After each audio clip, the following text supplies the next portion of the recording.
Standard 7th में subject है मेरा हिंदी। उसमें हमारा जो चौथा पाठ है वो है कथनी और करनी। ये एक निबंध है। कथनी और करनी यानी कि कथनी यानी कहना और करनी यानी कि करना। कभी कभी ऐसा होता है कि हम जो बातें हैं दूसरों को बातें जब सिखाते हैं तो बहुत ही अच्छी तरह हम सिखाते हैं, लेकिन कभी कभी वही बात जब हम खुद पे अपनाना पड़े तो बहुत ही मुश्किल होता है कि वो बात दूसरों को समझाना, और वही बात जब करनी पड़ती है बहुत मुश्किल होती है। हमारी आज का जो निबंध है उसमें कथनी और करनी यानी कि मानव जीवन प्रभु की एक अनमोल देन है। उस अनमोल देन के लिए प्रभु ने हमें मनुष्य को एक अच्छी विशिष्ट शक्ति प्रदान की है। इसीलिए हम देखते हैं कि मनुष्य जो है ना वो संसार में बहुत अच्छे ढंग से जीवन यापन करता है। इसीलिए कहा भी जाता है कि लोग हर समय जो बात बोलते हैं, जो बात कहते हैं, बार बार लोगों को वो कहते कुछ और है और करते कुछ और है। कई बार मनुष्य की कथनी और करनी में हमें अंतर देखने को मिलता है। यही इस पाठ में हमें प्रस्तुत किया गया है। बहुत सारे उदाहरण हमें दिए हैं कथनी और करनी के। इंसान क्या बोलता है और वही इंसान क्या करता है। तो हम देखते हैं आज के कथनी और करनी बहुत सारे उदाहरण के माध्यम से हमें इस उदाहरण में एक निबंध के मात्रा से हम क्या आज सीखने वाले हैं। आप लोगों के पास टेक्स्ट बुक तो है ही, टेक्स्ट बुक निकालोगे और हर एक बात को आप लोग गौर से देखना। इस वीडियो को आप लोग अगर अच्छी तरह से नहीं समझोगे एक भी सवाल का जवाब आप लोगों को नहीं आएगा। इसीलिए हर सवाल का जवाब अगर सही ढंग से हमें लिखना है तो खास करके इस वीडियो को ध्यान से सुनने की कोशिश करना। और जितने भी शब्दार्थ आते हैं, हम जो ये शब्दार्थ लिखते हैं हकीकत में आप लोगों को पता है उसे कहा किया जाता है? समानार्थी शब्द। कई बार हम बार बार ये पूछते हैं कि इसका मतलब क्या होता है। अब जब हम देखते हैं कि हम कई बार पूछते हैं टीचर को इसका समानार्थी क्या है, तो हम जो ये शब्दार्थ लिखते हैं वही शब्दार्थ हमारे समानार्थी है। और जब जब मैं आप लोगों को कहानी या कोई कविता बताती हूँ, आप लोगों को समझाती हूँ, तब मैं आप लोगों को बार बार बताती हूँ कि जब भी कोई मुहावरा आए तो उसके नीचे एक लाइन बना दो, एक सीधी रेखा बना दो, ताकि हमें पता चले कि ये मुहावरा है और वाक्य के प्रयोग के लिए हम इसका इस्तेमाल कर सके। अगर आप लोग वीडियो को गौर से नहीं समझोगे, नहीं ध्यान से सुनोगे, तो हमें कुछ भी नहीं पता चलेगा। एक भी जवाब हमें ढंग से नहीं आएगा। घर बैठे ही हमें आराम से हर एक वीडियो ध्यान से आप लोग सुनोगे। इतना तो यकीन है ही मुझे कि आप लोगों के किसी के सहारे की भी जरूरत नहीं पड़ेगी। आप लोगों के पास टेक्स्ट बुक्स तो है ही, तो वो टेक्स्ट बुक्स निकाले और आज का हमारा जो निबंध है कथनी और करनी, इसके बारे में हम जानते हैं। ईश्वर ने मनुष्य को अन्य प्राणियों से श्रेष्ठ बनाया है। अब हम देखेंगे श्रेष्ठ। तो मैंने यहाँ पे लिखा है श्रेष्ठ यानी कि उत्तम। भगवान ने मनुष्य को एक श्रेष्ठ बनाया गया है। अब श्रेष्ठ कैसे बनाया है तो आगे देखें। कई गुणों से उसे संवारा है। संवारा यानी कि सजाना। कई गुण हमें मिले हैं जिससे हम सजे हैं। अब देखते हैं कि मनुष्य को विचारने की कल्पना है, सोचने की भी कल्पना है। ये जो शक्ति हमें दी है भगवान ने, वो सिर्फ और सिर्फ मनुष्य को ही मिली है, ना ही किसी अन्य प्राणी को ये सोचने की शक्ति मिली है। तो इसीलिए कहा गया है कि हमें साथ ही में एक वाणी का भी वरदान मिला है। जो हम बोलते हैं वो भी हमें एक वरदान है, इसीलिए तो हम बोलते हैं। इसीलिए कहा गया है कि अन्य प्राणियों से प्राणी कभी बोलते नहीं है। भूख लगी है, प्यास लगी है, एक मनुष्य मांग सकता है। क्या कभी कोई प्राणी ने आपसे मांगा है कि मुझे अब भूख लगी है, पानी दो, खाना खाने के लिए दो? वो लोग नहीं बोल सकते। इसीलिए तो कहा गया है कि मनुष्य जैसा सुंदर शरीर जो है वो दूसरे किसी प्राणी का है ही नहीं। आगे देखते हैं, परंतु हमारे जो स्वयं गुणों की खान समझने वाला व्यक्ति कई बार ऐसे कार्य करते हैं। अब देखिए कि गुणों की खान, ये एक जो है वो है मुहावरा। गुणों की खान, इसका मतलब होता है बहुगुणी। हम कई बार ऐसे कार्य करते हैं जिससे कि मुझसे बड़ा गुणी और तो कोई है ही नहीं, ऐसा समझते हैं, लेकिन इन्हें वो गलत बताता है। कथनी और करनी में अंतर के कई उदाहरण हमें रोज देखने को मिलते हैं। कथनी, यहाँ पे मैंने बताया है कि जो कहा जाता है। करनी, जो किया जाता है। हर बार इंसान गलत ही कई बार हो जाता है, बोलता कुछ और है, करता भी कुछ और है। कई माध्यम से बोलता कुछ और है और करता कुछ और है। हमें इस उदाहरण के माध्यम में बताया गया है कि बस्ती के बीच सरकार ने पार्क बनाने की जगह छोड़ रखी थी।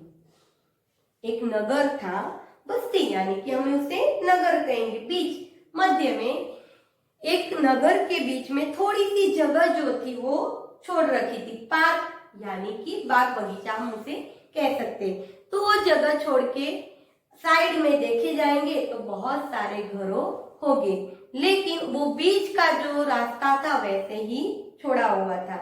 अब क्या हुआ, बरसात के मौसम में मोहल्ले के एक सज्जन उनमें फूलों के पौधे लगाने की सूझी। उस वक्त एक सज्जन यानी कि उसे सज्जन यानी कि भला आदमी भी हम कह सकते हैं, एक भले आदमी को ऐसा लगा कि इतनी सारी बारिश तो हो रही है तो क्यों ना मैं कोई पौधे वगैरह लगा दूं। उसने वहां पे पौधे लगाने की सूझी यानी कि ध्यान देना। अब ये जो बात उसके मन में आई कि बारिश हो रही है, जगह भी अच्छी है, ये बात जो सोची उसने, बात तो बहुत ही अच्छी थी। वे कहीं से पौधे लाए, वे कहीं जाकर छोटे छोटे पौधे ले आए, कतार से उन्हें रोपा।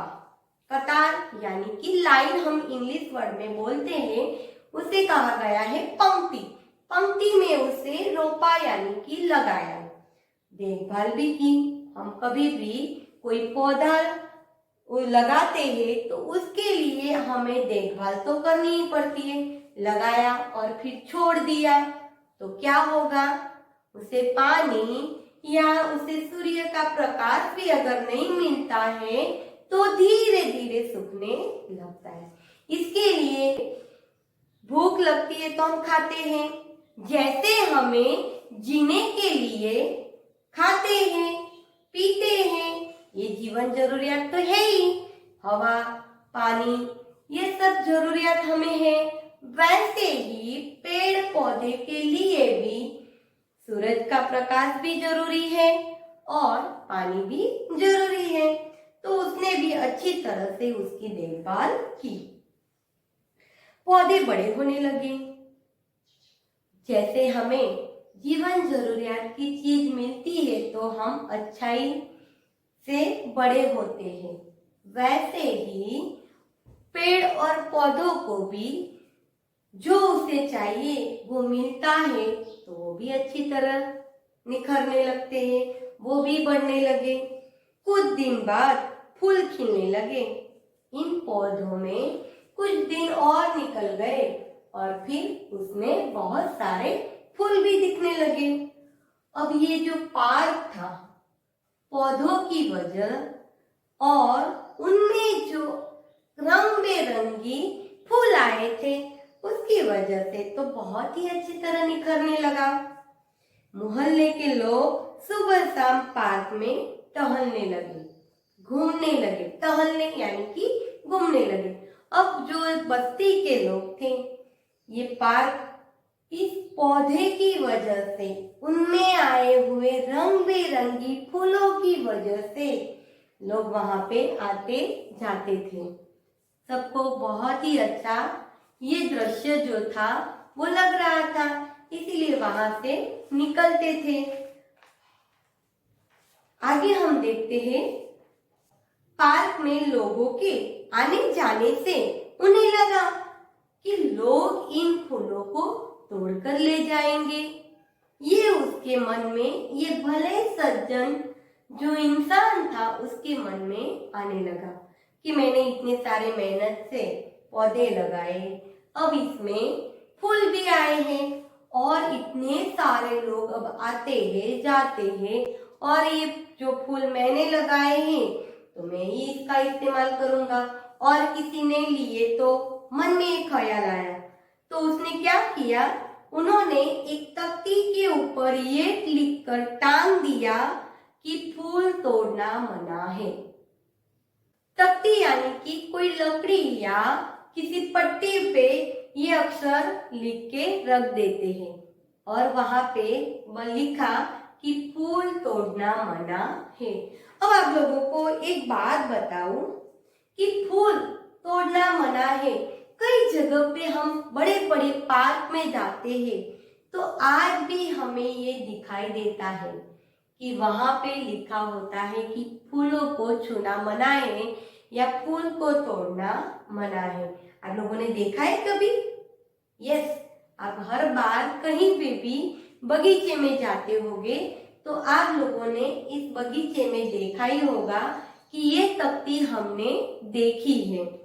आगे देखते हैं कि आते जाते सब लोग ये जो तख्ती लगाई थी वो पढ़ते थे, कोई भी फूलों को नहीं तोड़ता, तख्ती को देखते थे और उसका इस्तेमाल भी करते थे। माने कि ये पढ़ा तो उस प्रकार से हर इंसान बर्ताव करता था, उसे छूता भी कोई नहीं था।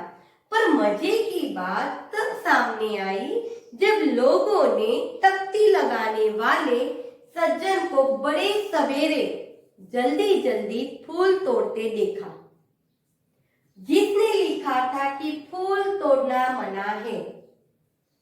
तो कोई भी इंसान वहां पे जाता था, कोई इंसान वो फूल को नहीं तोड़ता है।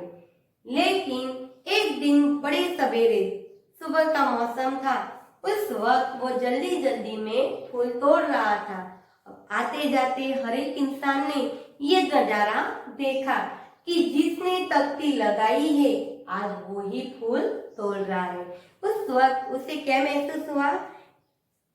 वे अपनी शर्म मिटाने के लिए बोला कि पूजा के लिए फूल तोड़ रहा हूँ। उसने तुरंत ही जवाब दे दिया, किसी ने उसे पूछा ही नहीं है। फिर भी अंदरूनी एक हमें शर्म महसूस होती है कि ये तो मैंने ही लिखा है और मैं ही ये तोड़ रहा हूँ। तो कई लोग उसकी तरफ देख रहे थे तो मन में महसूस हमें होने लगता है कि जो मैं बोल रहा हूँ वो तो मैं नहीं कर रहा हूँ।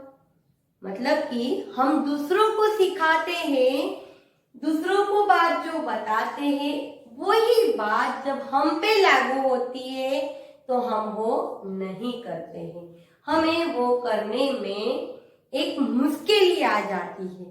उस वक्त हम क्या करते हैं?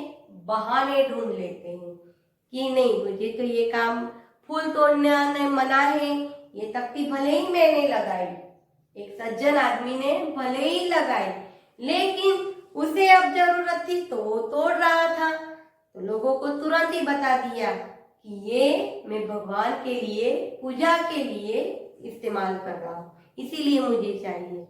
मतलब कि हम दूसरों को अच्छी सलाह दे सकते हैं, लेकिन हम उस नियम का पालन नहीं कर सकते। आगे हम देखते हैं, एक दूसरा उदाहरण के माध्यम से हमें बताया गया है, बसों में लिखा होता है धूम्रपान करना निषेध है। निषेध यानी कि मना, धूम्रपान करना मना है। एक बार यात्रा करते हुए देखा कि एक यात्री ने बीड़ी जलाई और पीने लगा। उसे देखकर कंडक्टर ने कहा, भाई साहब, बस में बीड़ी सिगरेट पीना मना है। जो टिकट दे रहा था वो कंडक्टर ने कहा कि भाई साहब, यहाँ पे धूम्रपान करना मना है। उसने जलती बीड़ी खिड़की से बाहर फेंकवा दी।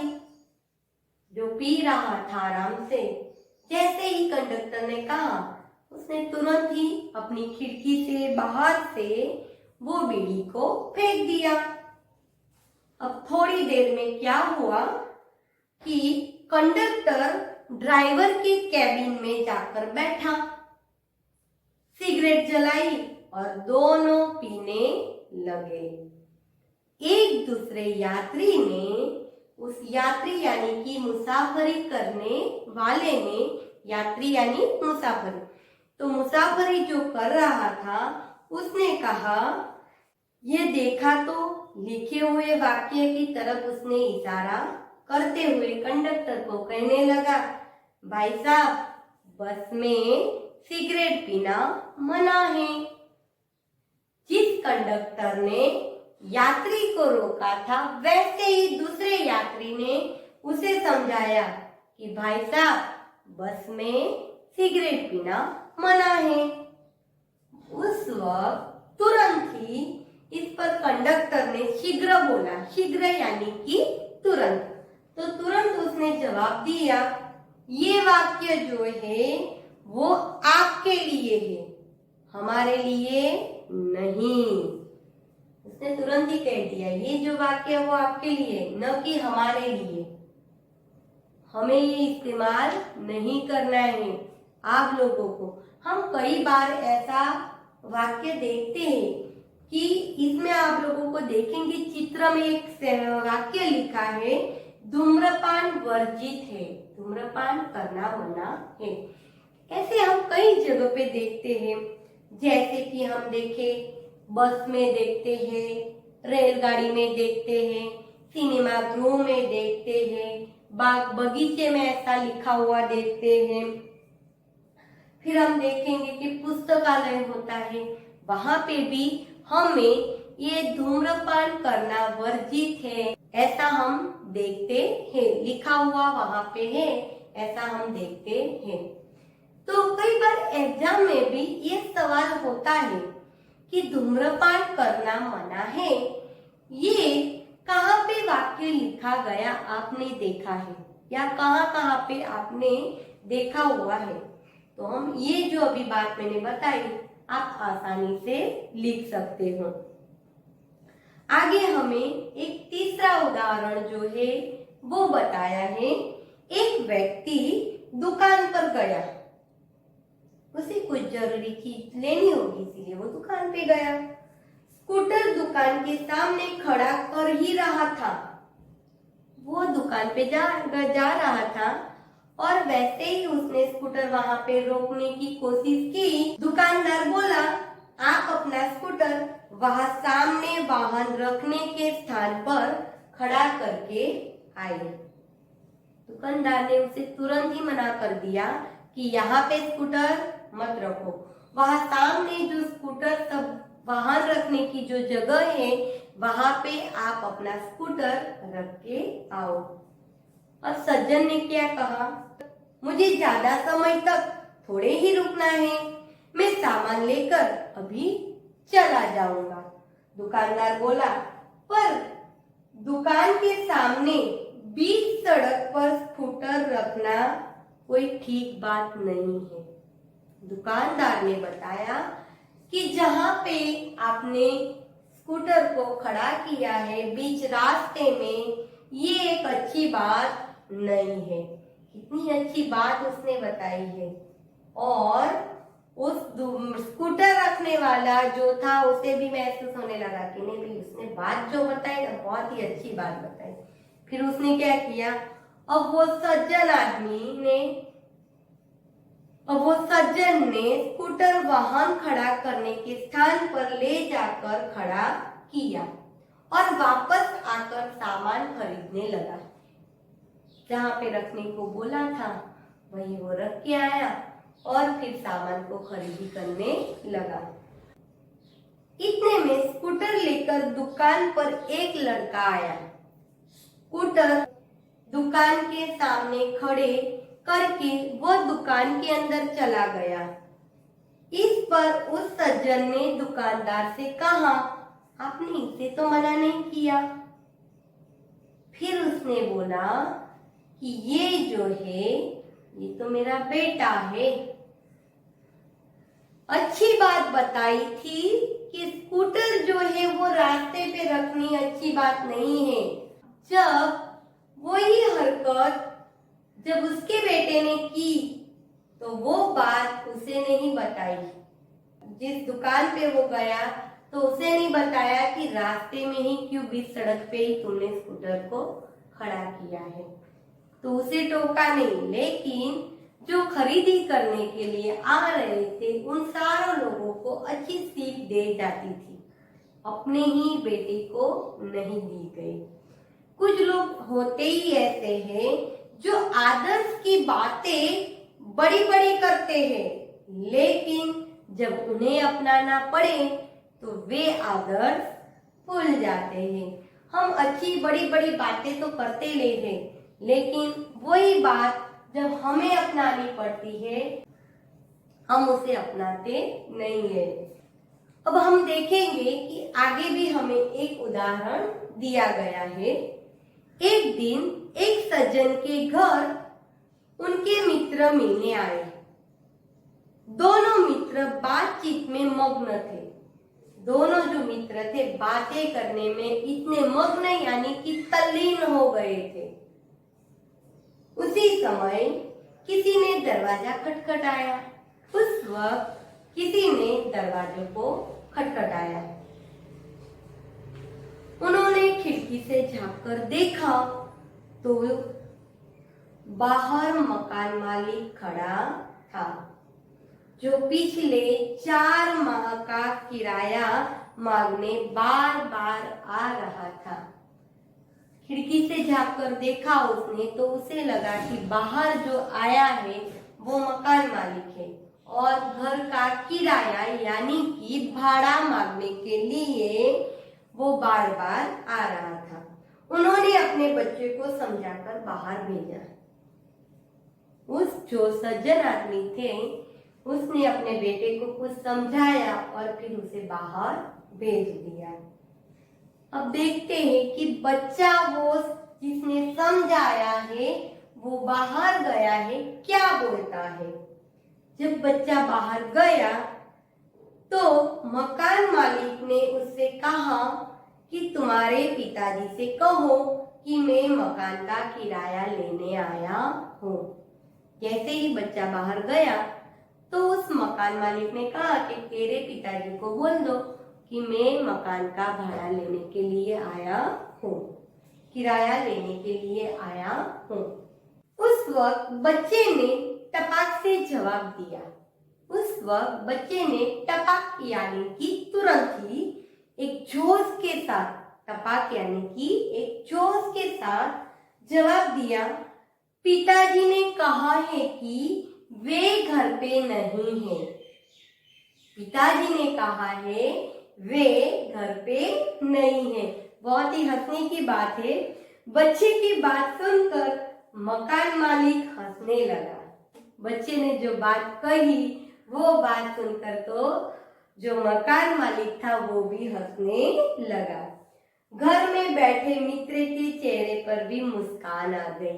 अंदर जो मित्र दोनों बातें कर रहे थे वो भी, एक जो उसका मित्र उसे मिलने के लिए आया था वो भी ये बात सुनकर हंसने लगा, जिसे देख के वे सज्जन पानी पानी हो गए।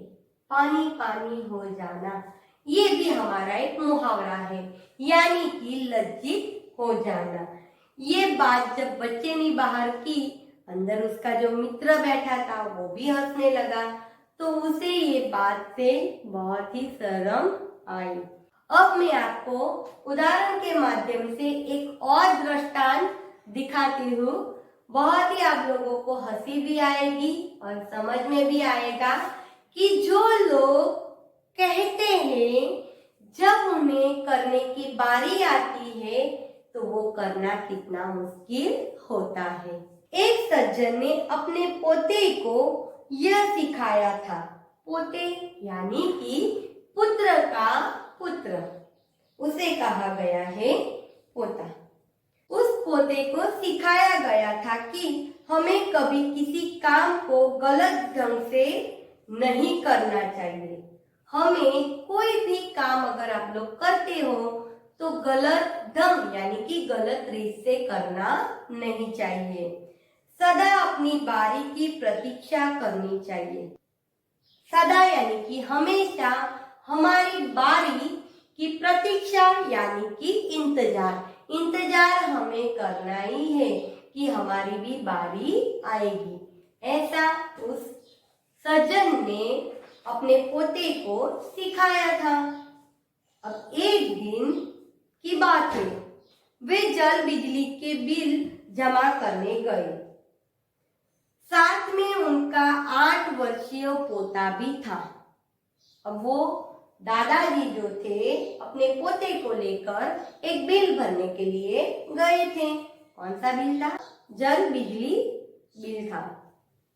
अब हम देखते कि बिल जमा कराने वालों की लंबी कतार देख के वे कोई उपाय सोचने लगे।